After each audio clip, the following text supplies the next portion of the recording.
하나님께서 주시는 말씀입니다.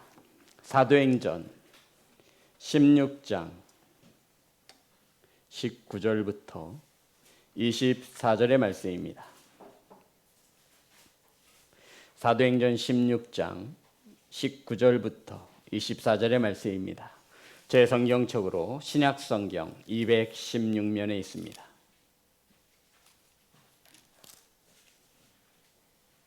한 절씩 교독하여 올리겠습니다.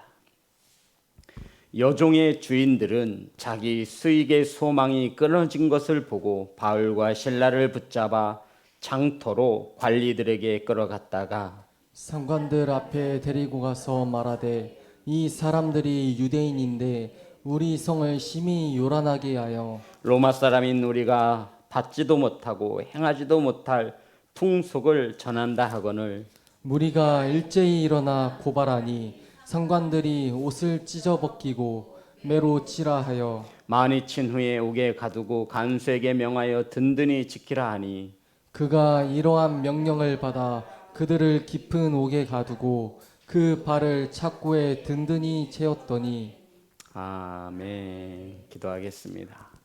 하나님, 말씀을 선포합니다. 성령께서 함께하여 주셔서 하나님의 말씀만이 선포될 수 있도록 은혜 내려 주옵소서. 말씀을 받습니다. 착하고 좋은 마음으로 주님 말씀을 받을 때 말씀 가운데 주께서 친히 임마누엘하여 주옵소서. 예수님의 이름으로 기도드렸습니다.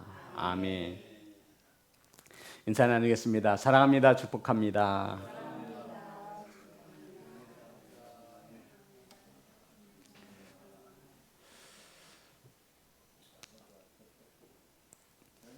함께 나누실 말씀의 제목은 이 사람들이 유대인인데 따라하겠습니다. 이 사람들이 유대인인데.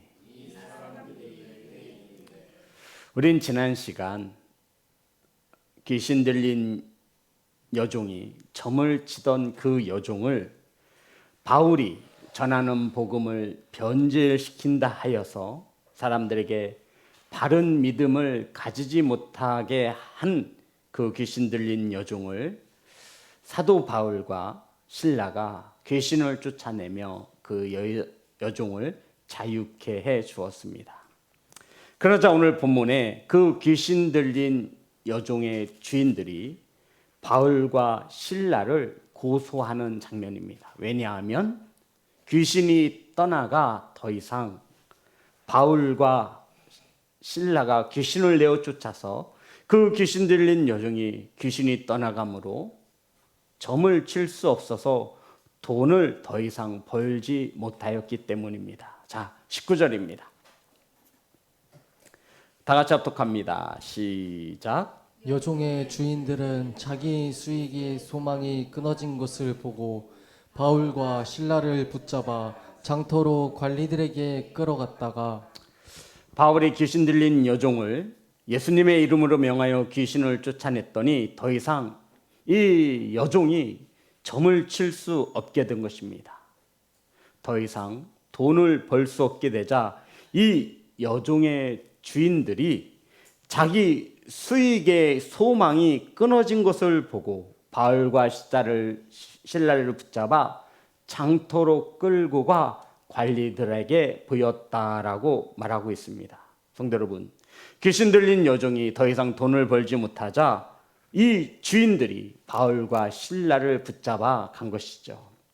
이 귀신 들린 여종은 주인들이라 복수를 사용하고 있는데 이 당시 노예나 어떠한 종을 돈으로 사서 자기의 주인의 소유로 삼았는데 공동의 명의로 산 것입니다.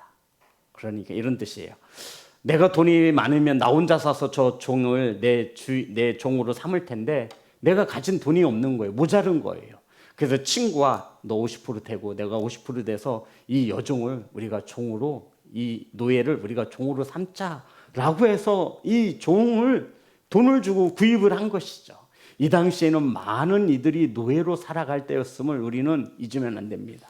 그래서 이 여종에게는 주인들 2명인지 3명인지는 모르나 단수는 아니라는 것이죠.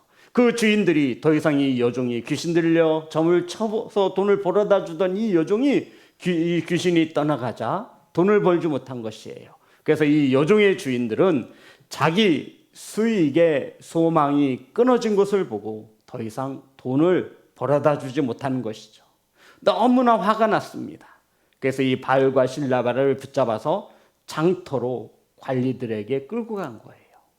오늘 같으면 파출소나 경찰서로 같은데 이때에는 장터, 빌립보의 사람들이 가장 많이 다니는 이 장터에 질서를 유지하기 위해서, 치안을 유지하기 위하여 여기에 공권력을 가지고 있는 관리들이 있었음을 말합니다. 이해되시는 거죠? 경찰서로 가야 되잖아요, 누군가를 고소하려면. 그런데 이 귀신 들린 여종의 주인들이 바울과 실라를 붙잡아 장터로 간 거예요. 장터에는 누가 있죠? 관리들이 있는 거예요. 시장이므로 많은 일들이 있었을 거예요. 많은 민원들이 발생했을 것입니다. 그곳의 관리들이 그곳의 질서와 치안을 유지하기 위하여 상주하여 있었기에 이 바울과 실라를 붙잡아 장터로 가서 그 관리들에게 끌고 간 것이죠. 성도 여러분, 오늘 본문을 다시 한번 보겠습니다.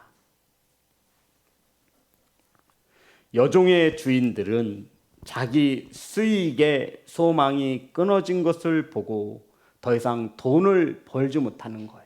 이 주인들은 무엇에 소망을 두고 있죠? 수익입니다. 쉽게 말해서 돈을 말하는 것이죠. 성도 여러분, 돈 때문에 해서는 안 될 일을 서슴지 행하고 있는 이들이 많이 있습니다. 예수님을 믿지 않는 대부분의 사람들은 돈이 인생의 목표이지요. 성도 여러분, 저는 우리 성도님들이 이 땅에서 부자로 살았으면 좋겠습니다. 부자로 살아서 하나님의 일을 더 많이 했으면 좋겠습니다. 그런데 돈을 하나님보다 더 사랑해서는 안 됩니다. 성경은 돈을 뭐라고 말하고 있냐면 일만 악의 뿌리다라고 말하고 있습니다. 돈은 일만 악의 뿌리예요. 하지만 우리가 이 세상에 살아갈 때 가장 필요한 것 또한 돈입니다. 그런데 이 돈을 더 가지려고 하는 이 탐심은 곧 우상 숭배가 되는 것입니다. 돈을 소망으로 가지고 살아가는 수많은 이들은 돈이 우상이 된 거예요. 그래서 자신들에게 더 이상 돈을 벌어다 주지 못하자 바울과 실라를 붙잡아서 관리들에게 고소를 하게 되는 것이죠. 성도 여러분, 저와 여러분의 소망은 하나님 나라에 있음을 믿으시기를 주의 이름으로 축복합니다. 마귀는 이 탐욕 뒤에 숨어서 이 돈을 가지고 물질을 가지고 저와 여러분이 하나님의 나라에 소망을 두지 못하도록 우리를 기묘하게 사용하고 있는 거예요. 여기에 넘어가면 안 되는 거예요. 그래서 많은 주의 종들이, 정말 뉴스에도 큰 대형교회 목사님들이 이 돈 때문에 혹은 여자 때문에 혹은 명예 때문에 이 악한 사단의 꾀임에 빠져서 넘어가는 것을 보게 됩니다. 저와 여러분의 소망은 간절히 바라고 원하옵기는 돈이 아니라 하나님 나라에 두시는 귀한 성도가 되어지시기를 주의 이름으로 축복합니다. 20절, 22절입니다. 합독합니다. 시작. 상관들 앞에 데리고 가서 말하되 이 사람들이 유대인인데 우리 성을 심히 요란하게 하여 로마 사람인 우리가 받지도 못하고 행하지도 못할 풍속을 전한다 하거늘 우리가 일제히 일어나 고발하니 상관들이 옷을 찢어 벗기고 매로 치라 하여. 성도 여러분, 바울과 실라를 상관들 앞으로 데려가서 말합니다. 이 사람들이 유대인인데 우리 성을 심히 요란케 하고 있다. 로마 사람인 우리가 이해할 수 없는 풍속을 전하고 있다라고 하며 바울과 실라를 고소한 것입니다. 성도 여러분, 바울과 실라를 상관들 앞에 데려가서 가장 먼저 한 말이 뭐예요? 첫 마디가 뭐예요? 이 사람들이 유대인들인데, 이 말을 오늘날 바꿔서 말하면 이 사람들은 교회를 다니는 사람들인데, 이 사람들은 예수를 믿는 예수쟁이인데, 이 사람이 집사인데, 이 사람이 권사고, 이 사람이 장로고, 이 사람이 목사라는 얘기예요. 그들이 첫 마디가 뭐냐면 이 사람들은 유대인들인데 라가 이것이 첫 마디예요. 또 두 번째 의미는 이렇습니다. 이 사람들은 로마의 지배를 받는 나라를 빼앗긴 보잘것없는 유대인인데 라는 뜻이, 두 가지의 뜻이 담겨져 있어요. 자, 바울과 실라를 데리고 상관들 앞으로 끌고 갔어요. 그리고 이 사람들은 유대인들인데 나라도 없는 것들이, 우리의 지배를 받고 있는 것들이 감히 여기가 어디라고 와서 내 장사, 내 돈을 벌지 못하게 하느냐, 이 말이에요. 가짜는 것들이라는 거예요. 알지도 못하는, 우리가 도저히 받을 수 없는, 누가 받을 수 없대요. 자, 다시 한번 봅니다.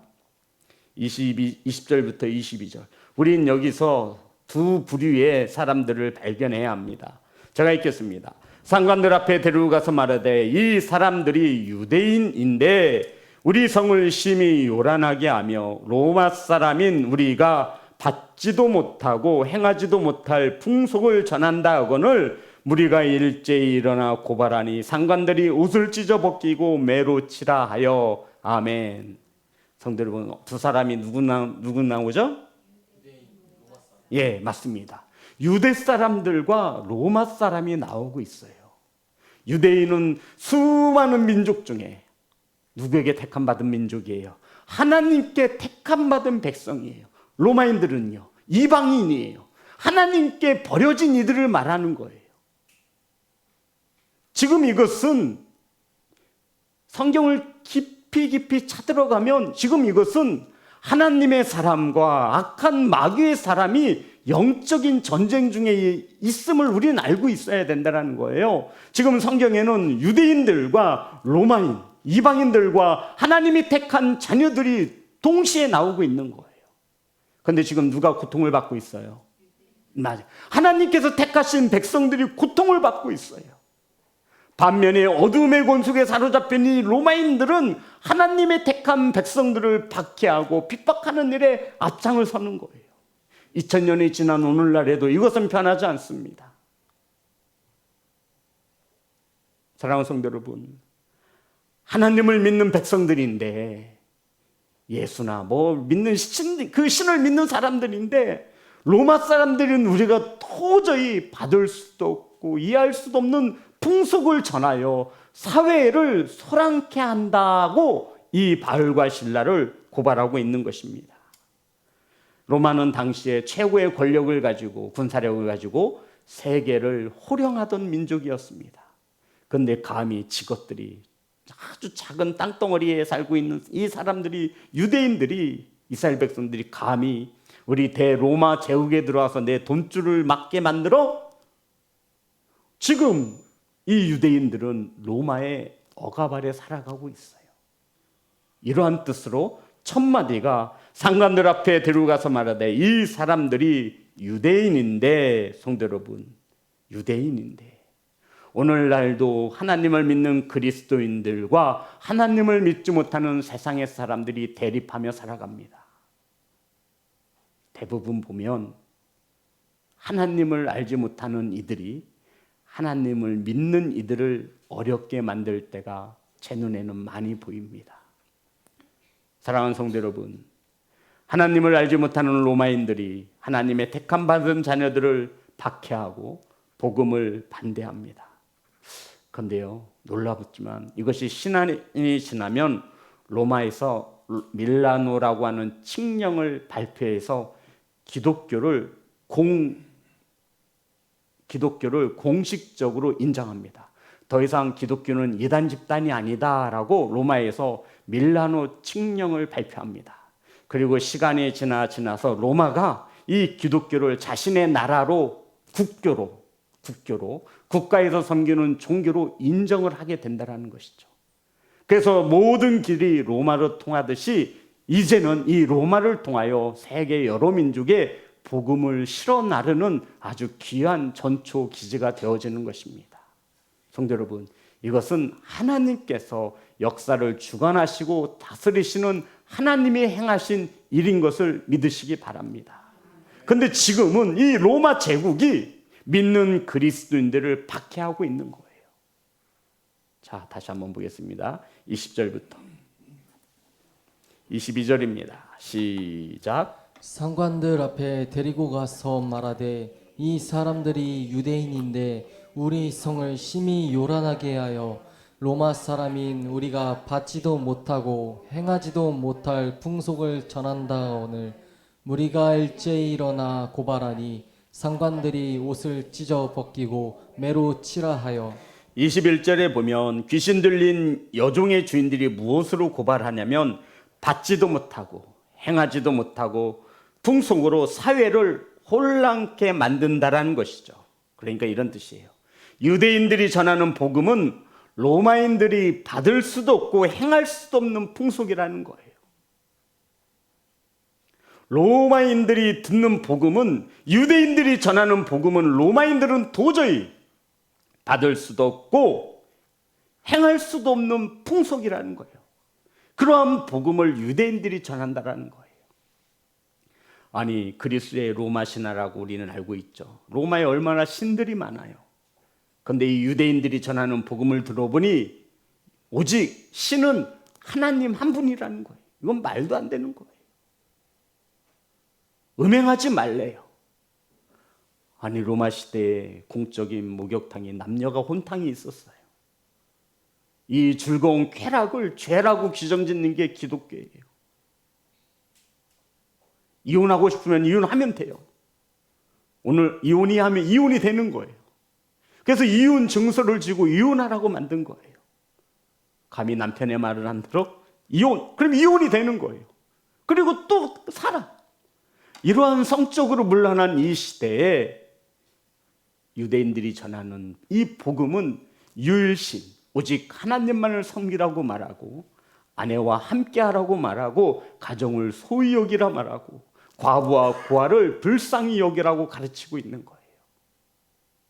그러니 로마인들은 도대체 이 유대인들이 전하는 복음을 받아들일 수 없는 거예요. 받지도 못하고 행하지도 못하는 풍속으로 사회를 혼란케 만든다라는 것이죠. 성도 여러분, 저는 이 말씀이 아까도 말씀드렸지만 영적인 전쟁으로 보여집니다. 악한 마귀는 복음 전하여지는 것을 방해하고 해방합니다.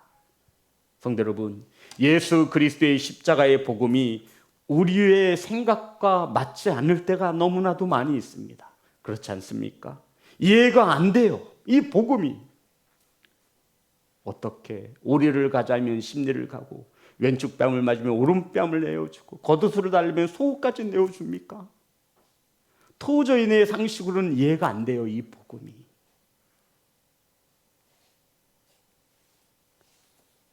하지만 성도 여러분, 그 뒤에 말씀이 들려지지 않게 하는 악한 어두움의 세력이 있음을 우리는 알아야 한다는 거예요.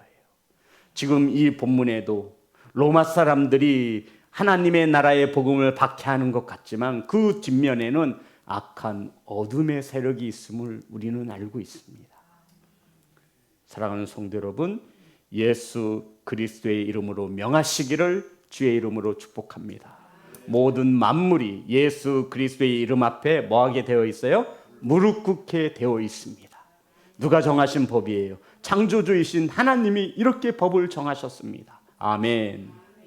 이거의 복음을 믿는 성도가 되어지시기를 주의 이름으로 축복합니다.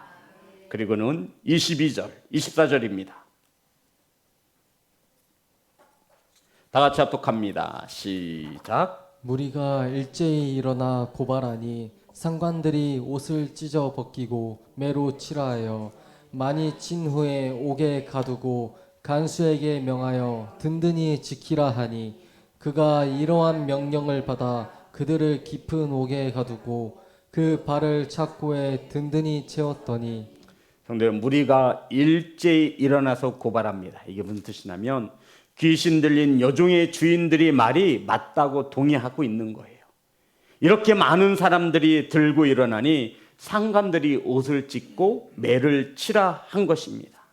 성도 여러분, 민주주의는, 기독교는 민주주의가 아니죠. 민주주의는 무엇을 원칙으로 합니까? 많고 많지만 다수결의 원칙을 합니다. 다수가 많은 사람이 옳다 여기면 옳게 되어지는 거예요. 그런데 기독교는 민주주의가 아니에요. 기독교는 신본주의죠. 그 중심의 축이 무엇이냐면 바로 하나님의 말씀이 되는 것입니다. 말씀이 틀리다 하면 틀린 거예요. 많은 사람들이 맞다고 해도 하나님의 말씀이 성경이 틀리다 하면 틀려 이게 맞는 거예요. 그런데 이 성경이 맞다고 하는 것을 많은 사람들이 이 하나님의 말씀이 틀렸다라고 해서 그것이 틀린 게 아니에요. 옳고 그름을 판단하는 기준은 많은 사람들에 있지 않습니다. 하나님의 말씀이 저와 여러분의 옳고 그름을 판단하는 기준 되어지시기를 주의 이름으로 축복합니다. 그런데 많은 사람들이 일어나서 고발을 하니 상관들도 어쩔 수 없이 옷을 찢어 그들을 매로 치라 명한 것입니다. 사랑하는 성도 여러분, 우리가 신앙생활을 할 때 이것을 참말로 조심해야 합니다. 많은 사람들이 옳다고 얘기하는데 그것이 정말 옳은 것인지, 성경에서는 무엇을 옳다고 말하고 있는지. 그래서 우리는 깨어있는 교회와 깨어있는 성도가 되어져야 합니다. 세상이 아무리 옳다고 해도 성경에서 옳지 않다 말하면 그것은 옳지 않은 것이 되어지는 것입니다. 교회 안에서도 질서를 가지고 우리가 많은 회의를 할 때 다수결의 원칙에 따릅니다.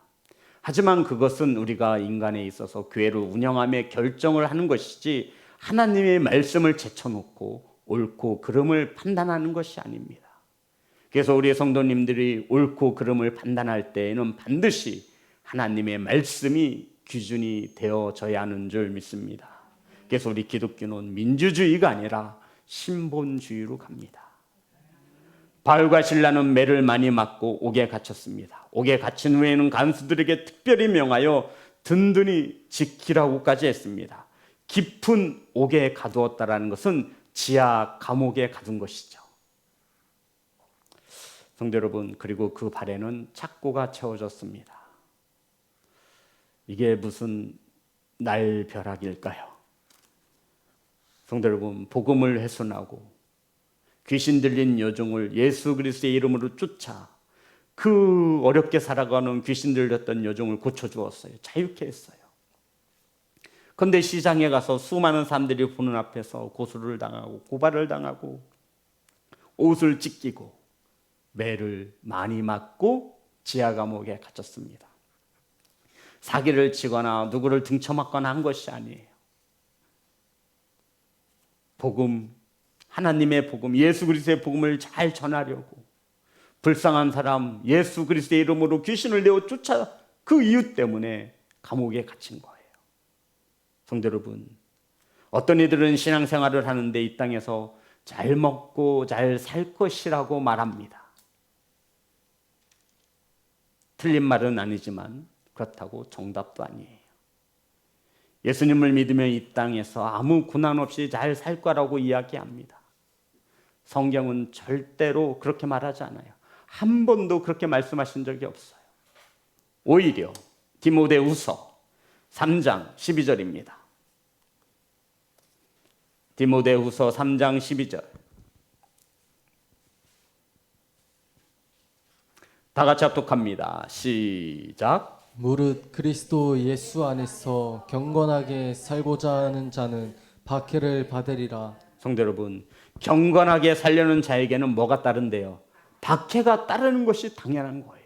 경건하게 살면 더 꽃길을 걸어야 되는데 아니에요. 성경은 우리는 늘 한결같아요. 경건하게 살고자 하는 자는 박해를 받을 거래요. 내가 신앙생활을 너무 편하게 하고 있지는 않는지. 로마서 8장 17절입니다. 로마서 8장 17절. 다 같이 합독합니다. 시작. 자녀이면 또한 상속자 곧 하나님의 상속자요 그리스도와 함께한 상속자니 우리가 그와 함께 영광을 받기 위하여 고난도 함께 받아야 할 것이니라. 아멘. 성도 여러분, 우린 복을 받기는 원하지만 고난 받기를 원하지는 않는다라는 것이죠. 하지만 영광을 받기 위해서는 고난도 함께 받아야 할 것이라 말씀하고 있습니다. 성도 여러분, 고난이 나쁜 게 아니에요. 고난은 힘들죠. 하지만 성경은 우리에게 이 또한 지나가리라 말씀하고 있어요. 이 고난을 통해 우리는 이 고난 속에 감춰진 참 의미를 깨닫죠. 영광과 고난은 함께 가는 것임을 믿으시기를 주의 이름으로 축복합니다. 베드로전서 4장 12절 13절입니다. 베드로전서 4장 12절 13절 다 같이 합독합니다. 시작. 사랑하는 자들아, 너희를 연단하려고 오는 불시험을 이상한 일 당하는 것 같이 이상히 여기지 말고 오히려 너희가 그리스도의 고난에 참여하는 것으로 즐거워하라. 이는 그의 영광을 나타내실 때 너희로 즐거워하고 기뻐하게 하려 함이라. 성도 여러분, 고난은 이상한 일이 아니라 그리스도와 함께하는 증거라 말하고 있습니다. 우리가 주님을 만날 때 즐거워할 것인데, 그러기 위해서 우리 앞에 놓여지는 고난을 이상하다, 왜 나한테만 이런 고난이 찾아오지, 이렇게 하지 말라라는 거예요.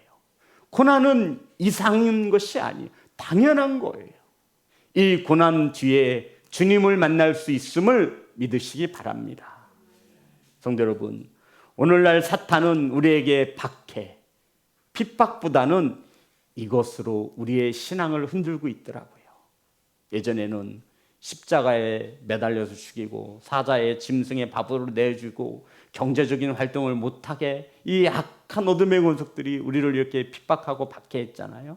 그런데 지금은 사탄의 전략이 좀 바뀌었어요. 성경을 찾아보니 저는 이 말씀이 합당한 것 같습니다. 요한일서 2장 16절입니다.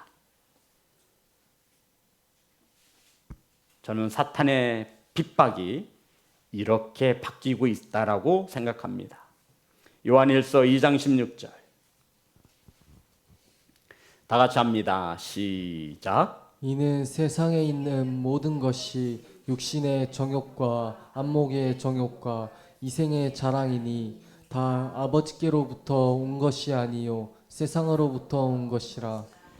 본문에는 세 가지가 강조되고 있어요. 첫 번째가 육신의 정욕입니다. 이것은 인간의 본능을 말해요. 육체적 쾌락을 추구하는 것이죠. 마약, 알지 못하는 약물, 이런 것들로 많은 이들이 육체의 정욕에 사로잡혔습니다. 안목의 정욕입니다. 말합니다. 안목의 정욕. 이것은 눈으로 보고 탐내는 욕망이죠. 물질적 소유의 탐심, 탐욕을 말합니다. 안목의 정욕. 눈에 보여지는 것으로 탐심이 생겨나 아주 탐욕이 끊이지 않습니다. 그리고 마지막이 이생의 자랑입니다. 이것은 세상적인 성공과 권력, 명예를 자랑하게 만드는 교만한 것임을 우리는 알아야 합니다. 사단은 육신의 정욕과 안목의 정욕과 이생의 자랑으로 우리를 십자가의 길에서 내려오게끔 우리를 유혹한다라는 것이죠. 성도 여러분, 이 말씀은 우리에게 분명히 말하고 있습니다. 하나님께로부터 온 것이 아니요 세상으로부터 온 것이라 말하고 있습니다. 이것은 분명히 말씀하고 있는 거예요. 이 세 가지의 사단이 쓰는 전략은 하나님께로부터 온 것이 아니에요. 아멘. 사랑하는 성도 여러분, 우리들은 세상의 욕망을 경계하고 영적인 삶을 살아가야만 살 수 있는 영적인 하나님의 자녀이며 상속자임을 기억하기 바랍니다. 그러한 우리가 세상에 주는 것들에 대하여 너무 쉽게 눈으로 보여지는 것, 인간의 육체적인 본능 때문에 이 생의 자랑에 넘어지고 있다는 것입니다. 사랑하는 성도 여러분, 우리는 달라야 되지 않겠어요? 제일 먼저 중요한 것이 어떤 직장에 들어갔느냐 중요하지요. 신앙생활을 얼만큼 잘 하느냐가 더 중요했으면 좋겠습니다. 얼만큼 돈을 잘 버느냐, 연봉 중요하죠. 얼만큼 주의를 더 아름답게 지킬 수 있느냐, 이것이 더 중요하겠지요. 옳고 그름을 판단하는 기준이 세상의 가치가 아닌 하나님의 말씀 되어지기를 간절히 소망합니다. 성도 여러분, 우리는 귀신 들린 사람들이 아니에요. 우린 귀신 들린 여종이 아니에요. 우리는 성령의 충만함을 받은 하나님의 사람인 것을 믿으시기 바랍니다. 성령께서 내 안에서 역사하시기에 우리는 말씀의 은혜를 받습니다. 아멘. 성령께서 깨우쳐 주셔야만 은혜를 받는 거예요. 저와 여러분은 귀신 들린 사람이 아니에요. 오늘 이 예배당에 수많은 영적인 싸움에서 승리해서 나온 거예요. 힘들어서 피곤해서 쉬고도 싶은데 내 안에 성령께서 우리의 발걸음을 이 성전으로 인도하여 주신 것을 감사하시기 바랍니다. 성령은 이렇게 충만하면 충만할수록 하나님의 것을 더 생각하게 하고 하나님께 가까이 나아가게 만듭니다. 이것들은 하나님이 주신 게 아니에요. 육신의 정욕, 안목의 정욕, 이생의 자랑은 세상으로부터 온 것입니다. 사랑하는 성도 여러분, 우리는 귀신 들린 자들이 아니라 성령의 인도함을 받는 하나님의 자녀인 것을 믿으시기 바랍니다. 사탄은 우리가 예수님을 믿고 우리의 믿음이 견고히 세워지는 것을 원치 않습니다. 아주 징글징글하게 방해를 하죠. 사탄은 우리를 잘 알고 있어요. 우리가 무엇에 약한지 너무나 잘 알아요. 그래서 이 약한 것 하나만 건들면 우리는 마음과 몸을 다 빼앗겨 버리고 우리는 넘어질 수밖에 없습니다. 우리가 이렇게 연약한 존재예요.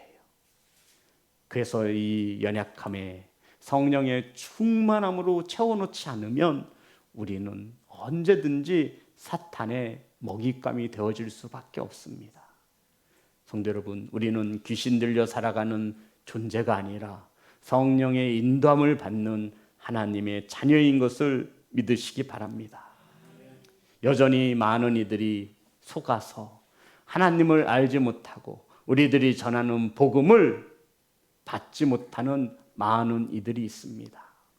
우린 그들을 위해서 중보하고 기도해야 할 사명이 있는 복음의 빚진 자인 것을 우린 알아야 합니다. 성도 여러분, 우리는 빚진 자들이에요. 복음에. 그래서 우리가 해야 할 일이 뭐냐면 아직 하나님의 복음을 알지 못하는 그들을 위해서 빚진 자로서 대신 전하거나 그를 위하여 기도할 수 있어야 하는 것입니다. 우리도 원래는 복음을 몰랐었거든요. 그런데 누군가가 와서 교회를 한번 가자고 하고 누군가가 복음을 들려준 거예요. 그렇지 않겠어요? 그래서 우리가 오늘 이 시간 성령의 사람으로 하나님을 예배하는 이 시간, 이 자리에 있는 것입니다. 우리는 그 복음의 빚진 자인 거예요. 이제 빚을 갚아 주어야 합니다. 하나님을 알지 못하는 또 다른 누군가에게 우리가 그가 귀신의 사람이 아니라 하나님의 사람이 될 수 있도록 그들이 알아듣지 못하는 복음일지라도 우리가 그들을 위하여 기도할 수 있는 그러한 성도가 되어지시기를 주의 이름으로 축복합니다. 우리 하나님 앞에 찬양합니다.